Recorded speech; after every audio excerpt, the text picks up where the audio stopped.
नमस्कार. इन्फिनिटी स्पर्धा परीक्षा अकॅडमीच्या या यूट्यूब चॅनलवर आपलं स्वागत. मित्रांनो, TET 2024 ओके, या अनुषंगानं आपण शिक्षक पात्रता परीक्षा 2024 मागील प्रश्नाचं सखोल विश्लेषण आपण 21 ते 13 ओके याच्यामध्ये आपण सेक्शन वाईज पूर्ण कव्हर करतोय, बरोबर आहे का? या अनुषंगानं आपला जो आजचा भाग आहे समाजशास्त्र भाग क्रमांक 7. याचं PYQचा फायदा असा आहे, PYQ त्यानंतर सिलेबस, त्यानंतर आपण MCQ आणि याच्यानंतर आपण म्हणतो की अशाच प्रकारचे प्रश्न येणार. चला तर आपण नक्की बघूया. ओके, चला कंटिन्यू करूया. आपल्यासाठी इन्फिनिटी स्पर्धा परीक्षा अकॅडमी गुड न्यूज आहे, कारण दिवस खूप कमी आहेत. TET 2024 पेपर पहिला व पेपर दुसरा ही बॅच लाईव्ह आहे. आपल्याला वेळेनुसार रेकॉर्ड पण बघता येईल. ॲडमिशन सुरू झालेले आहेत मित्रांनो. ओके, माफक दरामध्ये फी आहे. आमचे हे ॲप आहे इन्फिनिटी स्पर्धा परीक्षा, ॲप डाउनलोड करा. हे टेलिग्राम चॅनल आहे आणि आमचा हा कॉन्टॅक्ट नंबर आहे 9226018181. ओके, नाव आहे TET शिक्षक बॅच आहे आणि हे गुरुजन वर्ग आहेत. बघा, नावच बॅच आहे आपलं गुरु. एवढ्या फॅकल्टी आहेत, विषयानुसार एक्सपर्ट लोक आहेत. ओके, आजच्या या सेशन मधला पहिला क्वेश्चन, सगळ्यांनी लक्ष द्या. क्वेश्चन पूर्ण नाही, ऍक्च्युली आयोगाने क्वेश्चन रद्द केलाय, पण आपण याचं विश्लेषण घेणं गरजेचं आहे. ठीक आहे, याच्यामध्ये जर आपण बघितलं, जस्ट पर्यायावर जर आपण विचार केला, हा क्वेश्चन रद्द समजा, जस्ट पर्यायावर विचार केला, उत्तर अमेरिका काय येऊ शकतं, तर लक्षात ठेवा मोस्टली इथं याचं उत्तर आपण जर नेटवर बघितलं किंवा संदर्भ ग्रंथ चेक केले तर बायसन गवा. ओके, याच्यानंतर जे लक्षात ठेवा 2 नंबरला जे लक्षात ठेवा म्हणजे प्राणी आहे कोल्हा. ऍक्च्युली कोल्हा हा प्राणी मेजॉरिटीमध्ये कुठं आढळतो? आफ्रिका खंडात आढळतो, आशिया खंडामध्ये बी आढळतो आणि युरोपमध्ये पण आढळतो. कुठं कुठं आढळतो? आफ्रिका, लक्षात ठेवा कुठं कुठं आढळतो? आफ्रिका. ओके, आफ्रिका खंड, युरोप आणि एशिया या तिन्ही खंडामध्ये हा प्राणी आढळतो. ओके, बायसन गवा. तसं भारतामध्ये पण बायसन गवा आढळतो, पण आपण जर या पर्यायानुसार विचार केला तर एक शब्द आला बघा झेब्रा, आणि हे महत्वाचं आहे. झेब्रा याचा क्ल्यू जर बघितलं तर हा आफ्रिकेमध्ये आढळतो. कुठं आढळतो? आफ्रिकेमध्ये आढळतो. आणि मोस्टली जर आपण टायगर बघितले, वाघ, लक्षात ठेवा हे आशिया खंडामध्ये आढळतात. कुठं? आशिया खंडात. त्याच्यामुळं प्रश्न जरी रद्द असेल, प्रश्न जरी थोडा करेक्शन असेल तर आपण त्याचं स्पष्टीकरण घेणं गरजेचं होतं. ठीक आहे, त्याच्यामुळं आपल्यासाठी हा अत्यंत महत्वाचा प्रश्न होता. पुढं प्रश्न आपल्या समोर आहे बघा, प्रश्न रीड करा. खालीलपैकी कोणत्या खंडात विक्टोरिया सरोवर आहे? नाव आहे विक्टोरिया सरोवर. ऑप्शन आहेत ऑस्ट्रेलिया, आशिया, उत्तर अमेरिका आणि आफ्रिका. ओके, हे 2 मी कट करतो. आता बघा, कन्फ्यूज करण्यासाठी 2 कट करतो, कारण का महत्वाचं म्हणजे आता सांगा. ओके, हे 2 कट केले. आता मला उत्तर सांगा, एक तर ऑस्ट्रेलिया येईल किंवा आफ्रिका येईल. त्याचं कारण ऑस्ट्रेलिया लक्षात ठेवा. या आपण ऑस्ट्रेलियामध्ये बघितलं तर विक्टोरिया संबंधी नावाचं काहीतरी आहे का? आणि आपल्याला जो सरोवर विचारलाय, लेक विचारलाय, लक्षात ठेवा हा जो विक्टोरिया लेक आहे जगातला 2ऱ्या क्रमांकाचा सर्वात मोठा लेक आहे. 2ऱ्या क्रमांकाचा किंवा 2ऱ्या क्रमांकाचा. ओके, मोठा लेख आहे, त्यामुळे हे महत्वाचं आहे. आता कोणत्या खंडात येतो हे आपल्याला अत्यंत गरजेचं आहे माहिती असणं. काय? कोणत्या खंडात येतो? ओके, याचं जर आपण उत्तर बघितलं कोणत्या खंडामध्ये येतो, तर याचं उत्तर येतं आफ्रिका खंडामध्ये. आणि नाईल नदीचा प्रमुख जलाशय कोणता? नाईल नदीचं, लक्षात ठेवा नाईल नदी. आता नाईल नदी कुठलं? आफ्रिकेमध्ये, मोस्टली इजिप्त. ओके, आता याच्या व्हाईट नाईल, ब्ल्यू नाईल हे प्रकार आहेत. आता उत्तर काय? आफ्रिका खंड, विक्टोरिया लेक, बरोबर आहे. आफ्रिका खंडामध्ये अनेक लेख आहेत, दरवर्षी एखादा लेख फुटतो आणि ते परत पेपरला न्यूज मध्ये येतं आपल्याला. ठीक आहे, याच्यानंतर ऍक्च्युली हा जगातला गोड्या पाण्याचा सेकंड लेख आहे. पहिला लेख कुठला? अमेरिकेमधला सुपिरियर. कोणता? सुपिरियर. आता याच्यामध्ये महत्वाचं म्हणजे हा विक्टोरिया लेक कोणत्या 2 देशादरम्यान आहे, 3 देशादरम्यान आहे किंवा बाउंड्री शेअर करतो, हेही महत्वाचं आहे. ओके, टांझानिया आणि युगांडा या 2 देशा सर्वांचा विस्तार आहे. कोणत्या? टांझानिया आणि युगांडा या 2 देशाच्या दरम्यान याचा विस्तार आहे. ठीक आहे, याच्यानंतर आपण पुढच्या प्रश्नाकडे जाऊया. टिंबटिंब या काळास उत्तरायण म्हणतात. टिंबटिंब या काळास तारीख विचार, लक्षात ठेवा, कारण का उत्तरायण कोणत्या तारखेला सुरू होतं आणि कोणत्या महिन्यापर्यंत चालतं. ओके, आणि हे जवळपास 6 महिन्याचा कालावधी असतो. आपल्यासमोर ऑप्शन आहेत 22 डिसेंबर ते 21 जून, 21 जून ते 22 डिसेंबर, 23 मार्च ते 23 सप्टेंबर हे येणार नाही. आता आपल्यासमोर ऑप्शन 2च आहेत. बघा आता उत्तरायण म्हणतात, उत्तरायण लक्षात ठेवा, आणि दुसरं दक्षिणायन. ओके, दक्षिणायन. आता इथं कन्फ्यूज आपल्याला इथं करायला. चला आपण दक्षिणायनचा आधी बघूया, म्हणजे जेणेकरून आपली पिक्चर क्लिअर होईल. 21 किंवा 22 जूनच्या आसपास सुरू होतं. कधी? 21 किंवा 22 जूनच्या आसपास. ओके, कोणतं? दक्षिणायन. त्याच्यामुळे मग आता याचं उत्तर काय? बरोबर हे 22 डिसेंबर ते 21 जूनच्या दरम्यान उत्तरायण असतं. याच्यामध्ये फरक काय उत्तरायण दक्षिणामधला हेही आपल्याला माहीत असावं. कारण का महत्वाचं म्हणजे उत्तरायण दिवस मोठा व रात्र लहान असते. उत्तरायणात हिवाळा, वसंत ऋतू, उन्हाळा असतो. ओके, उन्हाळ्यात महत्वाचं, पुढे महत्वाचं काही चांगल्या गोष्टीसाठी, शुभ कार्यासाठी पण चांगला असतो असे म्हणतात. ठीक आहे. याच्यानंतर दक्षिणायनामध्ये जर बघितलं आपण, दिवस लहान असतो, रात्र मोठी असते. ठीक आहे, दिवस लहान असतो आणि रात्र मोठी असते. आपण जर बघितले महिने डिसेंबर, जानेवारी, फेब्रुवारी, मार्च, एप्रिल आणि मे, ओके, पुढचा जून, याच्यामध्ये बघा मोस्टली काय असतं, डिसेंबर बघा, या पावसाळ्यानंतर काय येतो मोस्टली एवढ्या दरम्यान हिवाळा असतो, नंतर इकडे उन्हाळा सुरू होतो. ठीक आहे, चेंजेस आपल्याला लक्षात येतील काय बदल होऊ शकतो ते. ठीक आहे. त्याच्यानंतर पुढं मानवी वस्ती नसलेला खंड, जनरल नॉलेजचा प्रश्न आहे. जगामध्ये 7 महत्वाचे खंड, किती? 7 खंड. ओके, 7 पैकी आपल्याला 4 आलेत. आता त्याच्यात बाकीचे कोणते? आफ्रिका, आशिया, अंटार्क्टिका, ऑस्ट्रेलिया. 5व्या नंबरचा नॉर्थ अमेरिका म्हणजे उत्तर अमेरिका. 6व्या नंबरचा south America, south America. Okay, America. आणि 7व्या नंबरचा युरोप. या 7 खंडापैकी लक्षात ठेवा 4, 5, 6 आणि 7. 7 पैकी कोणत्यामध्ये मानवी वस्ती नसलेला खंड आहे? आफ्रिकेमध्ये मानवी वस्ती आहेच, आशियामध्ये आहे, अंटार्क्टिका आणि ऑस्ट्रेलिया. ऍक्च्युली ऑस्ट्रेलियामध्ये आहे, इथं उत्तर येईल अंटार्क्टिका. मग काय येईल आपल्या प्रश्नाचं उत्तर? अंटार्क्टिका. अंटार्क्टिका या ठिकाणी मानवी वस्ती नाही. ओके, म्हणजे इथं काय पृथ्वीवरील एकमेव खंड जिथं कायमस्वरूपी मानवी वस्ती नाही. मानव जात नाहीत का? जातात, पण शब्द काय विचारले? कायमस्वरूपी मानवी वस्ती नसलेला खंड. ठीक आहे. याच्यानंतर पुढं याच्यात महत्वाचं आणखीन जर आपण बघितलं बेसिक, ओके, बेसिक जर लक्षात राहिलं आपल्या, यानंतर तेथील हवामान अत्यंत थंड असतं आणि कठोर असतो. कुठं? अंटार्क्टिकामध्ये. ओके, आणि अंटार्क्टिकाचा आपण हे बघितला आर्कटिक आणि अंटार्क्टिका. अंटार्क्टिका हा दक्षिण ध्रुवावर आहे. कुठं? दक्षिण ध्रुवावर. त्याच्यामुळे सगळ्या गोष्टींमध्ये इथं महत्वाचं म्हणजे इथं रिसर्च सेंटर आहेत. काय? रिसर्च सेंटर आहेत. आणि इथं भारताचं पण रिसर्च सेंटर आहे. नाव बघा जमते का? या ठिकाणी भारताचं पण रिसर्च सेंटर आहे. ठीक आहे. पुढचा प्रश्न बघूया. 5 अंश उत्तर ते 5 अंश दक्षिण अक्षवर्त दरम्यान टिंबटिंब दाबाचा पट्टा आहे. ऑप्शन आहेत विषुववर्तीय कमी दाब, विषुववर्तीय कमी दाबाचा, ओके, ध्रुवीय जास्त दाबाचा, उपध्रुवीय कमी दाबाचा, मध्य अक्षवर्ती जास्त दाबाचा. ऑप्शन आपल्या समोर क्लिअर आहेत. बघा त्याच्यापैकी कोणतं या प्रश्नाला सूट होतं की आपण जर बघितलं रफ मध्ये जर बघितलं, ओके, थोडं काढण्यात चुकतंय, ओके, याला आपण इक्वेटर म्हणूया आणि 5 अंश उत्तर, ओके, आणि 5 अंश लक्षात ठेवा साऊथ. याच्या दक्षिण अक्ष म्हणजे उत्तर व दक्षिण अक्षर दरम्यान टिंबटिंब दाबाचा पट्टा आहे. कोणता?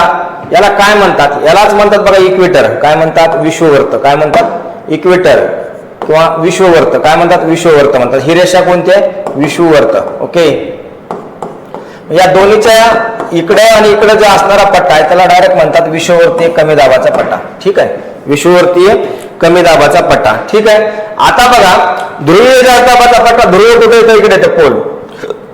ठीक आहे. उपध्रुवीय नाही, इकडे 6.5 नाही, मध्य अक्षवर्त नाही. त्यामुळे कसं आपण जर डायग्रामच्या माध्यमातून बघितलं तरी उत्तर आपलं हेच येतं. ठीक आहे. याच्यानंतर पुढं या पट्ट्यामध्ये हवा गरम व दमट असते म्हणून विषुववर्तीय कमी दाबाचा पट्टा.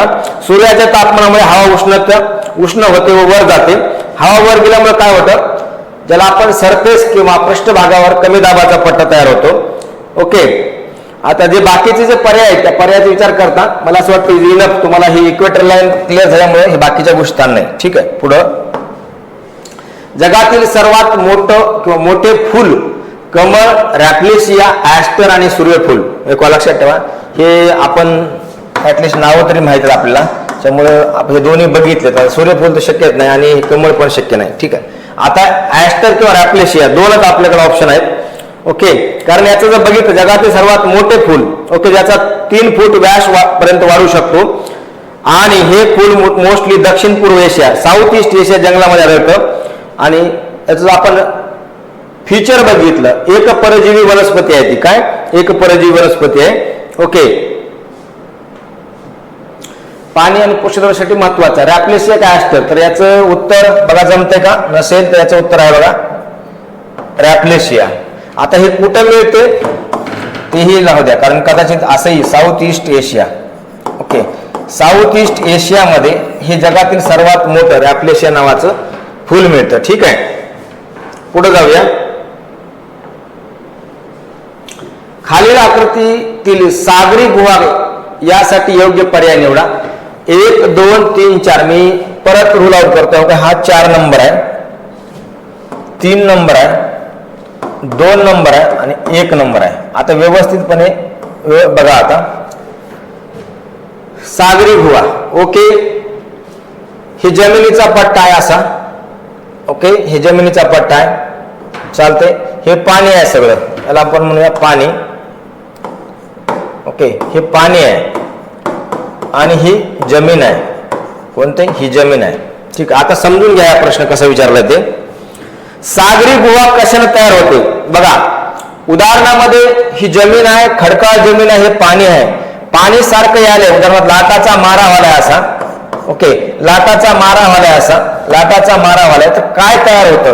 1 नंबरची काय विचारलं आपला? सागरी गुहा यासाठी योग्य कोणतं? तर सागरी गुहासाठी ऑप्शन आपल्या समोर आहेत. ओके, हे कमान दिसायला हे होतं असं, का हे असं दिसायला पिलर टाईप, हे का हे असं दिसतं, हे काय हे अशा टाईपचं तयार झालं हे. तर आपल्याला याचं उत्तर व्यवस्थित विचार करा या प्रश्नाचं. आणि मॅप आपल्याला म्हणजे आकृतीच्या सहाय्याने प्रश्न विचारलाय, यालाच म्हणायचं अनालिटिकल विश्लेषण. तुमच्या डिस्क्रिप्टिव्ह ओके वर्णनात्मक नॉलेज किती असू द्या, मॅपच्या स्वरूपात पिक्चर स्वरूपात आपल्याला ओळखता आलं पाहिजे कशा प्रकारची आकृती तयार होते. आणि भूगोलाचा हा महत्वाचा घटक आहे. ओके, किनाऱ्यावरचा तीव्र उतार पाण्याखाली नसेल आणि तर लाटा खडकाला भोडू शकतात. ओके, आणि अशा परिस्थितीमध्ये खडक मऊ असतो आणि मऊ खडकात झीज होते, त्याच्यामुळे सागरी गुहा तयार होते. ओके, झीज होते बघा. आता मला जर तुम्ही विचाराल या प्रश्नाचं उत्तर काय, तर या प्रश्नाचं उत्तर आहे, जर व्यवस्थितपणे तुम्ही रीड केलं, ओके, या प्रश्नाचं उत्तर लक्षात येते तुमच्या. या प्रश्नाचं उत्तर का ही सागरी गुहा. ओके, हे उत्तर आहे.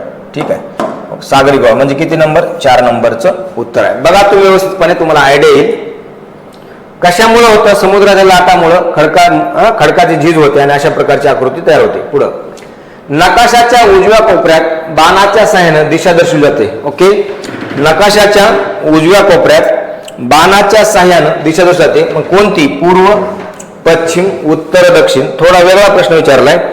नकाशाचे लक्षात ठेवा, अंतर, दिशा, चिन्ह हे महत्वाचे 3 घटक आहेत. कोणते कोणते? अंतर, दिशा आणि चिन्ह. ओके, किंवा चिन्हे. ओके, हे महत्वाचे नकाशाचे घटक आहेत. या 3वर आपल्याला प्रश्न विचारलाय. चला, त्याच्यापैकी आपल्याला काय विचारले? बाणाची दिशा हा प्रश्न आलाय. ओके, क्वेश्चन मार्क केले.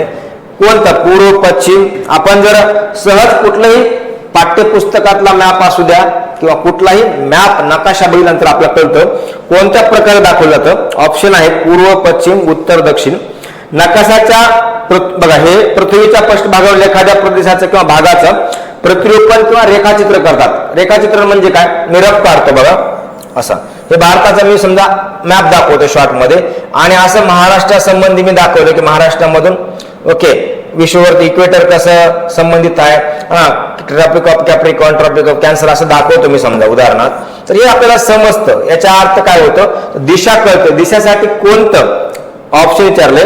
नकाश 3 घटक. दिशा, नकाशाची दिशा ही वास्तविक दिवसाशी माफ करा वास्तविक दिशाशी संबंधित ओके, आता भौतिक नकाशामध्ये आपण जर बघितलं तर वरील बाजूस कोपऱ्यामध्ये एन अक्षराने चिन्हांकित केलेलं असतं. एन म्हणजे काय तर का, एन म्हणजे नॉर्थ. कुठलाही नकाशा जर आपण बघितला, उदाहरणार्थ असा नकाशा आहे आणि उदाहरणार्थ भारताचा आपल्याला हे नकाशा दाखवला, समजा इथं कोपऱ्यामध्ये एन दिलेलं असतं, त्यामुळे हे एन अक्षराने दर्शवतात. काय दर्शवतात?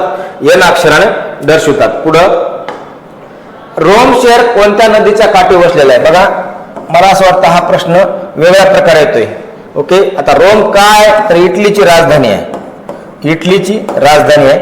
पहिल्या सुरू समजून घ्या, हा इटली देश, त्याच्यामधलं हे शहर उदाहरणार्थ रोम, आणि या रोम मध्ये आणखीन एक देश आहे, त्याचं नाव आहे, लक्षात ठेवा, व्हॅटिकन सिटी.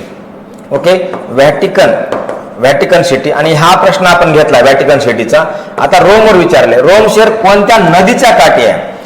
ओलान, पो नदी, टायबर आणि सांग्रो. या पोन नदीला इटलीची गंगा म्हणतात. कशाची? इटलीची गंगा. ओके, ऑप्शन आपल्या समोर दोनच आहेत. चला, आता मला रूल आउट केले मी, आता मला समजून सांगा किंवा सर समजून घ्या तुम्ही आणि उत्तर सांगा.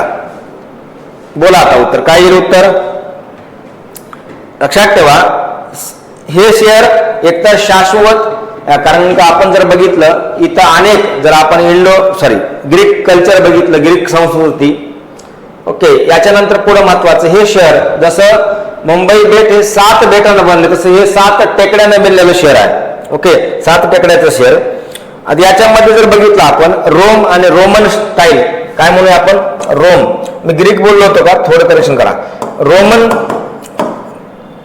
कला किंवा रोमन आर्ट्स याच्यासाठी पण हे फेमस आहे. आणि इटली मधलं ऐतिहासिक शहर आहे, मुख्य महत्व. या ठिकाणी भव्य वास्तू, इतिहासाच्या परंपरा, ज्याला म्हणून प्राचीन माहिती, ओके, आणि प्रसिद्ध संस्कृतीसाठी फेमस आहे. याचं उत्तर येतं टायबर. बघा, आपल्याला उत्तर जमते का? टायबर. पुढं खालीलपैकी योग्य पर्याय निवडा. ऑस्ट्रेलियाचा राष्ट्रीय पक्षी. ऑस्ट्रेलियाचा राष्ट्रीय पक्षी, लक्षात ठेवा, ऑस्ट्रेलियाचा राष्ट्रीय पक्षी kangaroo, dingo, echidna, emu. Kangaroo, dingo, echidna आणि एमू ऑप्शन आपल्या समोर आहेत. ओके, ऑस्ट्रेलियाचा कोणता अधिकृत राष्ट्रीय पक्षी आहे का नाही, किंवा आपल्या समोर पर्याय आहेत. ओके, व्यवस्थितपणे बघा, इथं शब्द विचारला पक्षी. जर हाच प्रश्न मॉडिफाय केला, प्राणी विचारलं तर प्रश्नाचं उत्तर बदलतं. जर तुम्ही म्हणाल प्राणी आला तर काय उत्तर येईल, तर प्राणी आला तर उत्तर येतं कांगारू. त्याच्यामुळे हा पर्याय कटला, सुरुवातीलाच हा पर्याय कटला. कांगारू हा प्राणी आहे ऑस्ट्रेलियाचा. काय? कांगारू. कांगारू हा ऑस्ट्रेलियाचा राष्ट्रीय प्राणी आहे. आता पक्षी विचारले, मग एकडिना, डिंगो, एमू आपल्याकडे ऑप्शन आहेत. पण खरं तर बघता या प्रश्नाचं ऑस्ट्रेलियाचा कोणताही राष्ट्रीय पक्षी नाही. ओके,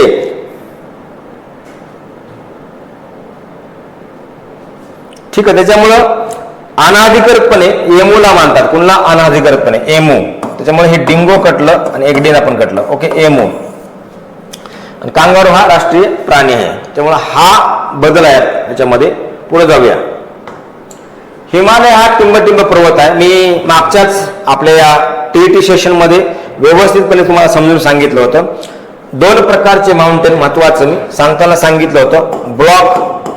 ब्लॉक माउंटेन, ज्याला ओके गट पर्वत म्हणलं होतं मी. काय म्हणलं होतं? गट पर्वत. आणि दुसरा आहे, ओके, दुसरं सांगताना असं सांगितलं होतं फोल्ड माउंटेन. कोणता? Fold mountain. आणि हे सांगताना असं म्हटलं होतं, याला म्हणायचं घडीचा पर्वत. घडीचा पर्वत. आणि दोन्हीचे हे उदाहरण दिलते. ओके, मागचं जर PYQ क्लिअर असेल, पर्वताचे प्रकार. ओके, मागचं जर हे, आणि हे सांगताना पण सांगितलं होतं मी असं. ओके, ब्लॉक माउंटेन आणि फोल्ड माउंटेन मध्ये. ओके, सांगताना पण सांगितलं होतं प्लेटची एक्सपान्शन, प्लेटचा विस्तार किंवा प्लेट एकमेकांपासून आढळणे किंवा विरोधात जाणे. ही कन्सेप्ट मी घेतली आहे, तरी पण एकदा तुमच्यासाठी क्लिअर करतो. हिमालय पर्वत हा कोणता आहे? बघा, मी हा कट करतो, हा कट करतो, एकत्र वलीचा किंवा अवशेष. आता तुम्हाला याच्यावरून कळायला पाहिजे, वली ह्याला दुसरं पण नाव आहे, वलीचा पर्वत. वलीचे पर्वत. काय उत्तर येईल? वलीचा पर्वत. हिमालय कसा आहे? वलीचा पर्वत. जगामध्ये असे अनेक आहेत, त्या दिवशी मी तुम्हाला समजून सांगितले. ओके, आता बघा दोन टेक्टोनिक प्लेट एकमेकात टक्कर झाल्यामुळे उदाहरणामध्ये ए नावाचं प्लेट आहे आणि बी नावाचं प्लेट आहे. ए नावाचं प्लेट इकडे आलं, बी नावाचं इकडे आलं, एकमेकावर आदळलं आणि जे पर्वत तयार होतं त्याला म्हणायचं वलीचा किंवा घडीचा किंवा फोल्ड माउंटेन. याच्यामध्ये काय ए नावाचं प्लेट इकडे चाललंय, बी नावाचं प्लेट इकडे चाललंय आणि मध्ये जो गॅप पडतो याला म्हणायचं ब्लॉक पर्वत. ठीक आहे. या जगात आपल्या याचं डिवायडेशन करताना मी PYQ मध्ये मागच्या भागामध्ये घेतलेला आहे. ओके, म्हणूनच या PYQ महत्वाचा फायदा असतो. आता नाव दिले बघा बाकीचं, अवशिष्ट पर्वत, ठोकळा पर्वत आणि ज्वालामुखी. आपण ज्वालामुखी पर्वताचं माउंट VCS नाव घेतलं होतं, ज्याच्यामुळे इटलीचं शहर युरोप मधलं शहर पूर्णतः जमिनीखाली गाडलं गेलं होतं. ओके, बघा ते कोणतं शहर आहे, पोम्पाई, त्याच्यावर आपण डिस्कशन घेतलं होतं. ओके, त्याच्यामुळं आपण जर बघितलं सर्वात लक्षात ठेवा हिमालय हा उंच आहे, कारण इथं महत्वाचं म्हणजे उंच शिखर पण आहे, माउंट एव्हरेस्ट जगातील सर्वात उंच, नेपाळ. ओके, पुढच्या प्रश्नाकडे जाऊया. पृथ्वी सूर्याभोवती प्रदक्षिणा घालते याला टिंबटिंब म्हणतात. पृथ्वी उदाहरणात घ्या, पृथ्वी ओके आणि सूर्याभोवती. ओके, सूर्याभोवती अशी प्रदक्षिणा घालते. उदाहरणात पृथ्वी फिरायला, पृथ्वी फिरते सूर्याभोवती, तर याला काय म्हणतात? ओके, ऑप्शन आहेत आपल्या समोर, परिवलन, परिभ्रमण, कक्षीय गती, अक्षीय गती. कक्षीय गती, अक्षीय गती. द्या उत्तर. कन्फ्यूज करते हा प्रश्न. यस, पृथ्वी स्वतःभोवती फिरता फिरता सूर्याभोवती फिरते, त्याला काय म्हणायचं? तर परिभ्रमण म्हणायचं. काय म्हणायचं? परिभ्रमण म्हणायचं. ओके, पुढचा परिवलन, अक्षीय गती, कक्षीय गती. पृथ्वीच्या पृष्ठभागावरील सर्वात मोठे अक्षवृत्त, रेखावृत्त, बृहद्वृत्त, विषुववृत्त, प्रकाशवृत्त. ओके, हे दोन आधीच कट करा कारण का ते कन्फ्यूज करायला टाकले तुम्हाला. ठीक आहे. ओके, आता या प्रश्नाचं ऍक्च्युली थोडं करेक्शन पण आहे प्रश्नामध्ये. मला असं वाटतंय मॅपच्या थ्रू समजून घ्या किंवा चित्राच्या थ्रू. ठीक आहे. आता तुमच्या समोर काय दिसतंय बघा, मी एक उदाहरणात पृथ्वी काढल्या आणि इथं मी अक्षवृत्त घेतले, रेखावृत्त, जर आपण इक्वेटर म्हणू सोप्या भाषेत. ओके, विषुववृत्त घेतले, माफ करा. कोणतं विषुववृत्त? आपण 0ला पकडले. आता याचं जर आपण बेसिक बघितलं, ओके, विषुववृत्त हे अक्षवृत्त समजतात, त्याला मूळ अक्षवृत्त असे म्हणतात. हे सर्वात मोठं काय लक्षात ठेवा, जे प्रश्न विचारलाय त्याच्यानुसार वृहद्वृत्त आहे. परंतु याचं जर आपण व्यवस्थितपणे स्पष्टीकरण बघितलं, विषुववृत्तापासून आपण जेव्हा उत्तरेला जातो नॉर्थला आणि दक्षिणेला येतो साऊथला, तर आपल्याला अंदाज येतं अक्षवृत्ताचं मूल्य वाढत जातं. काय वाढत जातं? अक्षवृत्ताचं मूल्य वाढत जातं. मग 0चे अक्षवृत्त काय आहे लक्षात ठेवा, विषुववृत्त हे 0चे अक्षवृत्त समजतात आणि त्यालाच मूळ अक्षवृत्त असे म्हणतात आणि सर्वात मोठं अक्षवृत्त आहे. मग हे काय लक्षात ठेवा, हे मूळ आहे आणि मोठं आहे. त्याच्यामुळे या प्रश्नाचं स्पष्टीकरण देताना हे मूळ आहे, मोठं आहे, हे मूळ आहे आणि मोठं आहे. ओके, त्यालाच काय म्हणायचं, महत्वाचं काय शब्द वापरला लक्षात ठेवा, हे सर्वात मोठे अक्षवृत्त ज्याला वृहद्वृत्त असे म्हणतात. काय म्हणतात? वृहद्वृत्त. ओके, पुढं सूर्य आणि लघुग्रहाच्या पट्टा यांच्या दरम्यान असलेल्या ग्रहांना थोड थांबा. सूर्य व लघुग्रहाच्या पट्टा यांच्या दरम्यान असलेल्या ग्रहांना टिंबटिंब म्हणतात. बहिर्ग्रह, आंतरग्रह, उपग्रह, बटुग्रह. ओके, ऍस्ट्रॉइड काय काय म्हणतात बघा. आता एक शब्द कधी वापर आल्या का वाचण्यात बघा, अंतर्ग्रह, बहिर्ग्रह. ओके, जर आपण बघितलं ही कन्सेप्ट क्लिअर असेल, बुध, शुक्र, पृथ्वी, मंगळ, बुध, शुक्र, पृथ्वी आणि मंगळ याला म्हणायचे अंतर्ग्रह. बाकीचे कोणते राहिले? गुरु, शनी, युरेनस, नेपच्यून. गुरु, शनी, युरेनियस आणि नेपच्यून.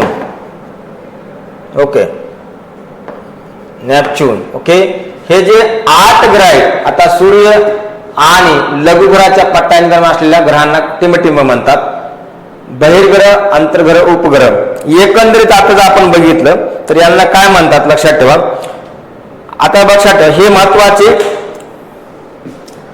हे जे आपण वरचे बघितले हे बघा लक्षात ठेवा महत्वाचे, सूर्य आणि लघुग्रह. लक्षात ठेवा लघुग्रह याच्या दरम्यान ओके असलेल्या ग्रहांना काय म्हणतात, तर तुमच्या उत्तर काय येतं, तर यांना म्हणतात अंतर्ग्रह येतं. आता इकडं असंच सूर्य आणि लघुग्रह यांच्या दरम्यान असणाऱ्या ग्रहांना काय म्हणतात, तर बहिर्ग्रह. आता कळलं का तुम्हाला, सॉरी हे कळलं का, वरचा आधी क्लिअर झालं का बघा. बुध, शुक्र, पृथ्वी, मंगळ ओके याला काय म्हणायचं, अंतर्ग्रह म्हणायचं. काय म्हणायचं, अंतर्ग्रह. इतर बाकीच्या ग्रहांना काय म्हणतात, तर बहिर्ग्रह म्हणतात. ओके इतर बाकीच्या ग्रहांना बहिर्ग्रह असे म्हणतात.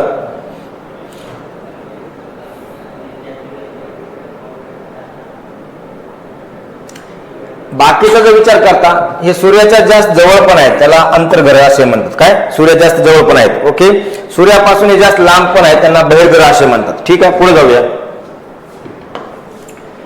ट्विन टावर हे टावर जगप्रसिद्ध इमारत पाहण्यासाठी पर्यटक टिमटिम येतात. ऍक्च्युली हा प्रश्न असा विचारलाय, ट्विन टावर कोणत्या देशात आहे, सरळ विचारले प्रश्न, कोणत्या शहरात आहे, देशापेक्षा शहरात. पुत्रजया, जॉर्ज टाउन, पेराका आणि कोलमपुरम. ओके हे कट करा. आता सांगा उत्तर.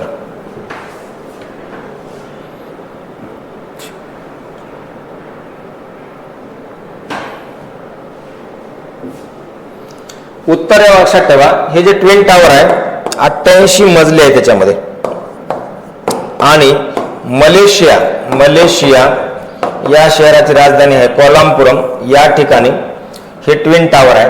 ओके यासाठी जगातले पर्यटक हे ट्विन टावर पाहण्यासाठी जातात. पुढं गॅलिलिओ पर्वतरांग हे टिंबटिंब मधील सर्वात उंच पर्वतरांग आहे.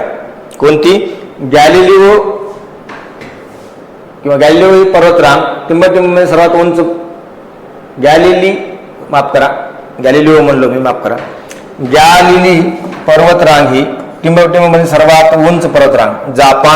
Japan, Saudi Arabia, Malaysia, Israel. Option आपल्या समोर 4 आहेत. ओके कारण का बघा मी तुम्हाला क्ल्यू देतो, लेबनान व सिरिया यांच्या सरहद बाउंड्रीवर आहे पहिला पॉइंट, आणि सार्क न्यूज मध्ये आहे देश.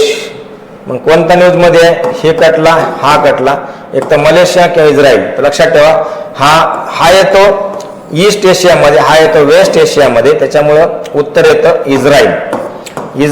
लक्षात ठेवा गॅलिली पर्वतरांग इस्रायल मध्ये आहे, सर्वात उंच पर्वतरांग आहे. ही उत्तरेला इस्रायल मध्ये लेबनान व सिरियाच्या सीमेवर आहे. जर आपण बघितलं पर्वतलांब अंदाजे, ठीक आहे. आता बाकीच्या गोष्टी सोडा, महत्वाचं म्हणजे या पर्वतरांगेमध्ये मेरॉन नावाचं शिखर सर्वात उंच आहे. कोणतं, मेरॉन उंच प्रदेश कोणता, गॅलिलिओ. याच्यामध्ये मेरॉन नावाचं शिखर आहे उंच, मेरॉन शिखर. ठीक आहे, एवढी एक ऍडिशन माहिती. आणि हे इस्रायल सारखं मागच्या 1.5 वर्षापासून न्यूज मध्ये आहे, कारण इथं कॉन्फ्लिक्ट चालू आहे, वाद चालू आहे. ओके इस्रायल सारखं न्यूज मध्ये पण आहे. पुढे महत्वाचं आणखीन याच्यामध्ये या पर्वतरांग कोणती, गॅलिली पर्वतरांग धार्मिक दृष्ट्या का महत्वाचे आहे मी परत सांगतो. इस्लाम, ख्रिश्चन यांच्या श्रद्धा संबंधित एक ठिकाण आहे लक्षात ठेवा, आणि पर्वतरांग अत्यंत महत्वाची आहे. ओके कारण आपण जर बघितलं ओके पवित्र ठिकाण आहे. ऍक्च्युली याच्यामध्ये आणखीन एक ऍड करतो, ज्यू, कारण का इस्रायल हा पूर्णतः ज्यूचा देश. लक्षात ठेवा इस्लाम, ख्रिश्चन, ज्यू यांच्यासाठी हे पवित्र ठिकाण गॅलिलिओ पर्वतरांग आहे. ओके याच्यानंतर पुढे जाऊया. समुद्र सपाटीवर वायुदाब टिंबटिंब मिलीबार असतो. डायरेक्ट फॅक्ट आपल्याला मगअप करायला हरकत नाही, डायरेक्ट प्रश्न विचारलाय. समुद्र सपाटीपासून वायुदाब टिंबटिंब मिलीबार असतो. 1013.2, 1014.2, 1015.2, 1016.2.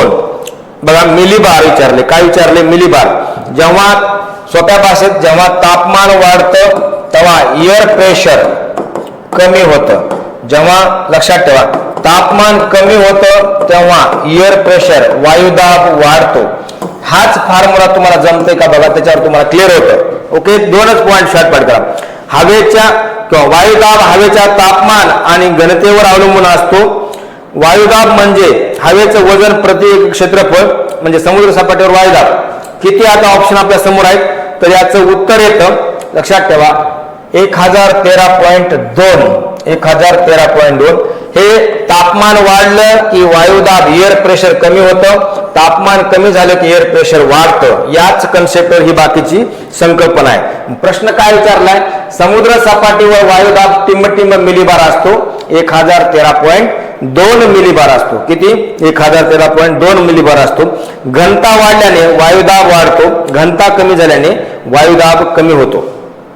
ओके, प्रेशर वाढ, लक्षात ठेवा, डेन्सिटी वाढली की वायुदाब वाढतो, डेन्सिटी कमी झाली की वायुदाब कमी होतो. ओके, तापमान वाढल्याने वायुदाब कमी होतो, तापमान कमी झाल्याने वायुदाब वाढतो. याला दुसरा एक फॉर्म्युला आणखीन, डेन्सिटी वाढली की एअर प्रेशर, बघा लक्षात ठेवा, हे आता आपण क्लिअर केलं. एअर प्रेशर काय होतं? वाढतं. ओके, एअर प्रेशर वाढतं. डेन्सिटी कमी झाली की एअर प्रेशर कमी होतं. चला पुढे. चंद्राच्या प्रकाशित भागाचा रोज बदलणारा भाग टिंब, पौर्णिमा, चंद्रकला, अपभू, उपभू. लक्षात ठेवा, कोअर जॉग्राफीचा प्रश्न आलाय, अपभू उपभू. ओके, आता ही अपभू उपभू खरं तर आपण म्हणतो चंद्र, पृथ्वी, ओके, सूर्य या संबंधी कन्सेप्ट आहे. चंद्राच्या प्रकाशित भाग रोज बदलणारा भागास काय म्हणतात? दोनच ऑप्शन, पूर्ण चंद्र म्हणजे पौर्णिमा, चंद्रकला हे नाही, एक तर अपभू किंवा उपभू. काय येईल उत्तर बघा, वाचल्यात कधी आलंय का बघा, महत्वाचं कोअर कन्सेप्ट विचारलंय, तर याचं उत्तर येतं उपभू. ओके, चंद्राला सूर्यापासून मिळणारा प्रकाश परावर्तित होऊन पृथ्वीवर येतो, बरोबर आहे. चंद्राला कुणापासून? सूर्यापासून मिळणारा प्रकाश, ओके, मिळणारा प्रकाश परावर्तित होऊन कुठे येतो? पृथ्वीवर येतो. कुठे येतो? पृथ्वीवर येतो. ठीक आहे, पृथ्वीवर येतो. महत्वाचं म्हणजे पृथ्वी येतो. आणि चंद्राच्या प्रकाशित भाग पृथ्वीपासून दिसण्यास काय म्हणतात? चंद्रकला म्हणतात. काय म्हणतात? चंद्राचा जो उदाहरणामध्ये एवढा भाग प्रकाशित दिसतोय तर त्याला काय म्हणायचं? चंद्रकला म्हणायचं. काय म्हणायचं? चंद्रकला. ओके, पुढे जर बघितलं आपण, चंद्राची कक्षा अंडाकृती असल्यामुळे चंद्राचा प्रकाशित भाग दररोज बदलतो. चंद्राचा प्रकाशित भाग पूर्ण दिसण्याच्या काळाला पौर्णिमा म्हणतात. काय, समजा हे पूर्ण दिसतोय त्याला म्हणायचं पौर्णिमा. ओके, आता जे अपभू उपभू कन्सेप्ट आहे याच्यामधला फरक म्हणजे चंद्राचा प्रकाशित भाग अर्धवट दिसण्याला उपभू म्हणतात. काय म्हणतात? उपभू. आणि तो लक्षात ठेवा, पृथ्वीच्या सर्वात जवळचा भाग आहे. एक चंद्राचा प्रकाशित भाग दिसत नाही तेव्हा त्याला अपभू म्हणतात, सर्वात लांबचा भाग. ओके, सर्वात जवळचा उदाहरणार्थ आणि सर्वात लांबचा, सर्वात जवळचा आणि सर्वात लांबचा, सर्वात जवळचा भाग म्हणजे उपभू. ओके, आणि तो प्रकाशित दिसतो. सागरी जलात टिंब प्रमाण सर्वाधिक असतं, carbonate, calcium, sodium chloride, silica. तुम्हाला माहित आहे, लक्षात ठेवा. ओके, आता सांगा सोडियम क्लोराईड किंवा सिलिका. ओके, आता याचं सागरी जलात म्हणजे समुद्रामध्ये, सी. ओके, समुद्रात सगळ्यात जास्त प्रमाण कशाचं असतं? बघा, आपण एक कन्सेप्ट कधी वाचण्यात आले का बघा, जॉग्राफीची कन्सेप्ट आहे, डेड सी म्हणून एक कन्सेप्ट आहे. ओके, काय? डेड सी, किंवा आपण लय वेळा वाचला असेल बघा, असे काही जगामध्ये सागर किंवा समुद्र आहेत ज्या ठिकाणी माणूस बुडू शकत नाही. त्याचे कशामुळं? तर सोडियम क्लोराईडमुळे. कशामुळं? सोडियम क्लोराईडमुळे. सागरच्या विविध प्रकार असतात. सोडियम क्लोराईड त्याचं आपण सायंटिफिक भाषेमध्ये NaCl म्हणतात, त्याला NaCl, आणि आपल्या भाषेत म्हणायचं मीठ. ओके, बोली भाषेमध्ये मीठ आपण म्हणतो. ठीक आहे, सोडियम क्लोराईड सामान्यतः मीठ असे म्हणतात. सागरी जलात क्षारामुळे त्याची खारट असते. ओके, क्षारामुळे ते काय असते? खारट असते. आता माझ्या प्रश्नाला उत्तर द्या, जगातला असा कोणता सागर आहे किंवा समुद्र आहे चालतंय ज्या ठिकाणी सर्वाधिक ओके सोडियम क्लोराईड आहे? टिंबटिंब या शहराजवळ गिझा येथील पिरॅमिड जगप्रसिद्ध आहे. याचं उत्तर सगळ्यांना आलं पाहिजे. जगातील आश्चर्यापैकी जे महत्वाचे आश्चर्य आहे जगामध्ये त्याच्यापैकी हे पिरॅमिड एक आहे. पोर्ट सईद, आसवान, बघा अलेक्झांड्रिया. आता आसवान आपला वाचण्यात डॅम्प आहे, अलेक्झांड्रिया आणि कैरो. ओके, हे दोन करा. हे पोर्ट सईद आहेत, लक्षात ठेवा. हे आपल्याला सुएज कॅनल संबंधीचं एक नॉर्थ टोक साऊथ टोक याच्या विषय. आसवान डॅम, अलेक्झांड्रिया. आता कैरो किंवा अलेक्झांड्रिया आपल्या समोर दोनच आहेत. गिझाचा पिरॅमिड ओके, मी तुम्हाला एवढं नक्की सांगतो. तुम्हाला मला जर विचाराल हे कोणत्या देशात आहे, तर मी म्हणेल इजिप्त. त्याला दुसरं नाव मिश्र. आता उत्तर द्या, इजिप्तची राजधानी कोणती? अलेक्झांड्रिया का कैरो? जर तुमचं उत्तर आलं याचं, तर तुम्हाला प्रश्नाचा क्ल्यू कळाला. ओके, पुढे एक महत्वाचं, इजिप्तमध्ये फेमस नदी आहे नाईल, आणि नाईल नदीच्या परिसरामध्ये हे अशा प्रकारचे पिरॅमिड, नाईल नदी. ठीक आहे, आता एवढं क्ल्यू दिले तुम्हाला, 1, 2, तर याचं उत्तर येतं मित्रांनो कैरो. काय उत्तर येईल? कैरो. काय उत्तर येईल? कैरो. ओके, काही जगप्रसिद्ध पिरॅमिड. ओके, आता पिरॅमिड याच्यामध्ये नावं जर बघितली, खुपू, खापरे, मेनकोर. ओके, ऍक्च्युली इजिप्त संबंधी जे राजेशाही होती त्या घराण्यासंबंधीचे होते, आणि जगातील जे 7 वंडर आहे त्याच्यापैकी एक आहे, 7 आश्चर्यापैकी एक आहे आपलं ताजमहल आहे. पुढं, चुनखडीच्या प्रदेशात टिंबटिंब भूरूपे तयार होतात. चुनखडी लक्षात ठेवा. लाईमस्टोन, लाईमस्टोन कोणते भूरूपे तयार होतात विचारले. चुनखडी म्हणजे लाईमस्टोन इंग्लिशमध्ये. बघा आता आपल्या समोर आहेत विलेज छिद्रे, अवन खळगे, बारखान आणि खाजन. सगळ्यात महत्वाचा, चुनखडी हा एक तर पहिला खडकाचा प्रकार आहे, आणि महत्वाचं म्हणजे हा खडकाचा प्रकार असून कॅल्शियम. ओके, कॅल्शियम कार्बोनेट पासून तयार होतो. कार्बोनेट. ओके, कॅल्शियम कार्बोनेट पासून तयार होतो खडक, आणि पुढे कॅल्शियम कार्बोनेट तयार होतो. याच्यामुळं जेव्हा H2O म्हणजे ज्याला आपण पाणी म्हणू, आणि CO2 म्हणजे कार्बन डायऑक्साईड याचं रासायनिक प्रक्रिया होते, तेव्हा लक्षात ठेवा चुनखडी दगड लक्षात ठेवा काय होतो? विरघळला जातो किंवा विच्छिद्र होतो. याचं काय उत्तर आहे? विच्छिद्र. CO2 प्लस H2O म्हणजे पाणी व कार्बन डायऑक्साईड, काय म्हणूया, पाणी व कार्बन डायऑक्साईड याचं रासायनिक प्रक्रियेमुळं चुनखडी ओके दगड विरघळून विच्छिद्र तयार होतात. आता हे विच्छिद्र भूमिगत गुहा दऱ्या असतात ज्या पाण्याने विरघळून तयार होतात. कळलं का? याचं उत्तर काही विलेय छद्रे, किंवा मी बोलताना विच्छिद्र म्हणून वाटतं विलेय छद्रे. ओके, विलेय छद्रे. पुढं अंटार्क्टिका. अंटार्क्टिका खंडातील सर्वात उंच शिखर सर रॉन्डॉम, विन्सेस मॅसिफ, सिडले आणि मुर्चिसन. जरा जनरल फॅक्ट विचारली, सरळ सरळ फॅक्ट विचारले. ओके, 4892 मीटर ही उंची असणार अंटार्क्टिका मधलं कोणतं शिखर आहे? हे 2 पर्याय कट करतो. एक तर सर रॉन्डॉम किंवा विन्सन मॅसिफ. बघा जमते का? 4892 ओके मीटर उंची असणार, आणि हे जर आपण बघितलं एल्स वर्थ पर्वतरांगा. कोणती? एल्सवर्थ पर्वत. ओके, एल्सवर्थ पर्वत रांगेत याच्यात बी आणखीन जर मायक्रो बघितले एक रेंज आहे लक्षात ठेवा, ज्याला सेंटिनिल रेंज म्हणतात. कोणती? सेंटिनिल. ओके, सेंटिनिल रेंज मध्ये हे विन्सन मॅसिफ 4892 मीटर उंचीचं हे अंटार्क्टिका मधील सर्वोच्च शिखर आहे. ओके, चला पुढे जाऊया. विभाजित वर्तुळ हे टिंबटिंब आकृती आहे. एकमितीय आकृती, द्विमितीय आकृती, त्रिमितीय आकृती, संख्याशास्त्रीय आकृती. ओके, विभाजित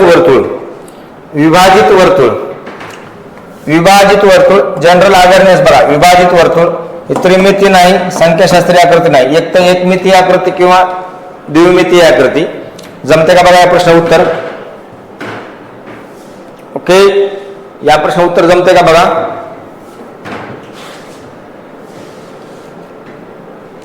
याचं उत्तर आहे द्विमितीय आकृती. पुढं ऍटलीज द्वीपसमूह टिंबटिंब समुद्रात आहे. जनरल फॅक्ट विचारले, कुवर जिओग्राफीचा प्रश्न आहे. General Kuwar geography. ओके,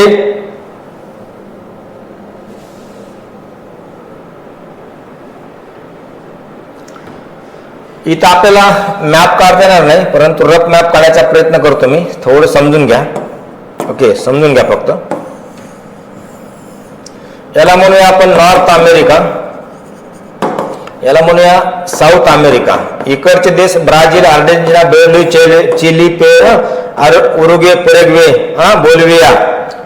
इकडं मेक्सिको, USA आणि कॅनडा मोस्टली. आणि इथं आहे ते छोटे देश आहेत. ओके, इथं पनामा कॅनल आहे. आता इथे विचारले ऍटलीस्ट द्वीपसमूह. आपल्याला याचं उत्तर द्यायचं झालं, लक्षात ठेवा. हे उत्तर अमेरिकेच्या किनाऱ्याला बेटाचा समूह आहे. कोणत्या? उत्तर अमेरिकेच्या. उत्तर अमेरिकेच्या. आता प्रश्नाचं उत्तर काय? ऍटलीस्ट द्वीपसमूह टिंब समुद्रात आहे. आता इकडे कोणता समुद्र आहे आणि इकडे कोणता समुद्र आहे? ओके, ऍटलीस्ट द्वीपसमूह उत्तर अमेरिका किनाऱ्यावरील एक बेटाचा समूह आहे. पुढं अटलांटिक महासागर हा उत्तर अमेरिकेच्या पूर्वेस आहे. अटलांटिक महासागर. कोणता? अटलांटिक महासागर. अटलांटिक महासागर याचं उत्तर काय येईल मग? आता अटलांटिक महासागर अमेरिकेच्या पूर्वेला आहे. ओके, आता तुम्ही दिशा ठरवा, पूर्व कोणतं आणि पश्चिम कोणतं. इकडं कोणतं येईल? ओके, मग इकडे काय पॅसिफिक येईल का? सगळं हे पॅसिफिक महासागर. मग इकडे मारियाना ट्रेंच वगैरे. ओके, इकडे पॅसिफिक महासागर आणि इकडे अटलांटिक महासागर. ठीक आहे, अटलांटिक. मग आता ऍटलीस्ट द्वीपसमूह टिंब समुद्रात आहे. मी म्हणलं इथं आहे. ओके, कुठं आहे? इथं आहे. इथं आहे ऍटलीस्ट द्वीपसमूह या ठिकाणी. उदाहरणार्थ अमेरिकेच्या पूर्वेला आहे. काय आहे? अमेरिकेच्या पूर्वेला आहे. ऍटलीस्ट द्वीपसमूह उत्तर अमेरिकेच्या पूर्वेला आहे. ओके, हरकत नाही. आणि पुढं अटलांटिक महासागर हा उत्तर अमेरिकेच्या पूर्वेला आहे. ऍटलीस्ट द्वीपसमूह हा अटलांटिक महासागर असत आहे. बरोबर आहे. इकडे येतं पॅसिफिक, इकडे पॅसिफिक, इकडे अटलांटिक, इकडे अटलांटिक. ही नॉर्थ अमेरिका, ही साऊथ अमेरिका. मला असं वाटतं झाले क्लिअर कन्सेप्ट. पुढं इटली तर वेसियस. मित्रांनो, हा प्रश्न वेगळ्या मार्गाने आला होता. वेसियस आणि अलास्कातील काटमाई हे टिंब प्रकारचे ज्वालामुखी आहेत. ज्वालामुखी, या ज्वालामुखीमुळे इटली मधलं पोम्पाई, आपण घेतला प्रश्न, पोम्पाई शहर जमिनीखाली राखेमुळे गाडलं गेलं बघा, पोम्पाई शहर.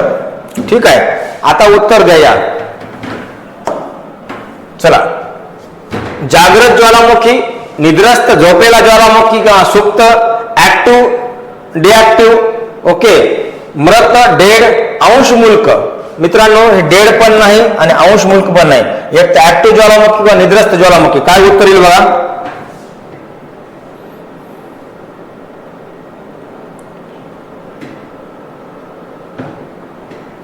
ज्यांचं भूतकाळामध्ये ज्वालामुखी आला होता आणि भविष्यात पण येऊ शकतो. ओके, याला म्हणायचं ऍक्टिव्ह ज्वालामुखी. ओके, कोणता? ऍक्टिव्ह ज्वालामुखी. म्हणजे पूर्वी ज्वालामुखी आला होता आणि त्यामुळे लावा किंवा ज्वालामुखीमुळे काय होते? काही राख. लक्षात ठेवा, काही बेसिक गोष्टी असतात आणि त्याच्यात शिमटा होते. भविष्यामध्ये तो उद्रेक, स्फोट होऊ शकतो. भारतामध्ये पण लक्षात ठेवा, कधी आलं तर बॅरन आयलंड म्हणून आहे. बॅरन आयलंड लक्षात ठेवा, हे अंदमान निकोबार. कधी येईल परीक्षेला, अंदमान आणि निकोबार लक्षात राहू द्या. ऍक्टिव्ह ज्वालामुखी. पुढं चहा पिकाखालील क्षेत्र उत्पादना चीनचा जगात टिंब क्रमांक लागतो. चहाचं लक्षात ठेवा, चहा महत्वाचा आहे. ओके, कितवा क्रमांक लागतो? आपल्या समोर ऑप्शन आहे 4. मी तुम्हाला 4 बी देतो देश लिहून. सुरुवात जर आपण बघितली, पहिला क्रमांक लागतो, दुसरा क्रमांक, तिसरा आणि चौथा. ओके, भारताचा लागतो दुसरा. पुढे जर बघितलं आपण, श्रीलंकेचा लागतो तिसरा, चीनचा लागतो पहिला आणि केनियाचा लागतो तिसरा आणि 5व्या नंबरचा आपण बघितलं व्हिएतनाम. ओके, हे जगातली चहा उत्पादनाच्या बाबतीत व्हिएतनाम. ओके, व्हिएतनाम चहा उत्पादनामध्ये टॉपचे देश आहेत. ओके, मग कितवा लागेल चीनचा? तर पहिला लागतो. ओके, भारताचा दुसरा चहा उत्पादनामध्ये नंबर लागतो. ठीक आहे, याच्यानंतर पुढे जाऊया. पनामा या कालव्यास टिंब प्रवेशद्वार म्हणतात. परत एकदा रफ मध्ये तेच काढून दाखवतो. पनामा. ठीक आहे, हेच सेम असंच. ओके, इथं छोटे छोटे देश आहेत. इथं आहे पनामा कालवा. हे जे व्हाईट केले ना, हे पनामा कालवा पकडा. आणि इकडे परत साऊथ अमेरिका, याला म्हणायचं साऊथ अमेरिका, याला म्हणायचं नॉर्थ अमेरिका. आणि इथं जे देश आहेत लक्षात ठेवा महत्वाचे. आता ह्याचं प्रवेशद्वार आहे. तुम्हाला मागचा सेकंड लास्ट क्वेश्चन आहे. अटलांटिक हा पूर्ण समुद्र अटलांटिक आहे. हा पॅसिफिक आहे. आता विचारते पनामा या कालव्यास टिंबटिंबचे प्रवेशद्वार असे म्हणतात. अटलांटिक महासागर, पॅसिफिक महासागर, हिंदी महासागर हे दोन पर्याय कटले. ऑप्शन आपल्या समोर दोनच आहेत. आता लॉजिक बेस उत्तर द्यायचं जमते का बघा. पनामा या कालव्यास टिंबटिंबचे प्रवेशद्वार म्हणतात, तर याचं उत्तर आहे अटलांटिक महासागराचे प्रवेशद्वार म्हणतात. कशाचे? अटलांटिक महासागराचे प्रवेशद्वार म्हणतात. कारण का या दोन सागराच्या दरम्यान एक जलमार्ग आहे आणि पनामा कालवा दोन लक्षात ठेवा प्रवेशद्वार आहेत. ओके, याला पूर्वीय स्थितीत लक्षात ठेवा अटलांटिक प्रवेशद्वार, पश्चिम स्थितीत लक्षात ठेवा पनामा, त्याला पॅसिफिक प्रवेशद्वार असे म्हणतात. ओके, परंतु अटलांटिक प्रवेशद्वारालाच यालाच मुख्य प्रवेशद्वार असे मानलं जातं. पुढं खालील आकृतीमध्ये हिमवृष्टीचा क्रमांक बघा. हिमवृष्टी का ऑप्शन 1, 3, 2, 4 हे जे दिसाले हे मला असं वाटतं हे ढग आहेत. ढग काय? ढग आहेत. बघा आता बाकीचं इथं 3 हे 4 आणि इथे 1. लॉजिक बेस उत्तर द्या. हिमवृष्टी म्हणते हिमवृष्टी.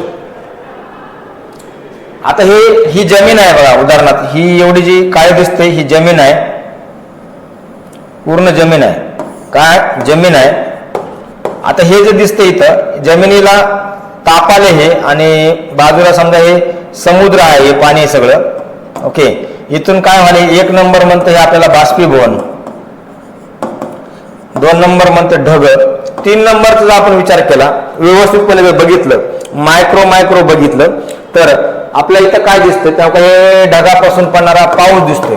त्यामुळे हे पाऊस आहे आणि हे जर पाऊस आहे लक्षात ठेवा इथं जर बर्फा स्वरूपात होते त्याला म्हणायचं हिमवृष्टी. म्हणजे उत्तर काय येईल तर 4 नंबरचं उत्तर येईल हिमवृष्टी. हिमवृष्टी. ओके, हिमवृष्टी 4 नंबरच.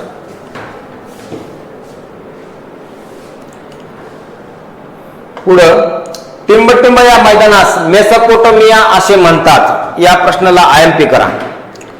टिंबटिंब या मैदानात मेसोपोटामिया असे म्हणतात. पहिल्या सुरू सर्बिया मैदान, चीनचं मैदान, सिंधू गंगा मैदान, तेग्रस युफ्रेटस किंवा युफ्रेटस करा किंवा युफ्रेटिस मैदान. सिंधू गंगाचं मैदान म्हणत नाहीत, हा पर्याय कटला. ओके, सर्बियाचं लक्षात ठेवा याला हाही पर्याय कटला. एक तर चीन येईल किंवा तिग्रस युफ्रेटस. चीनचं आणि याच्यामध्ये कन्फ्यूज करत आपलं सॉरी.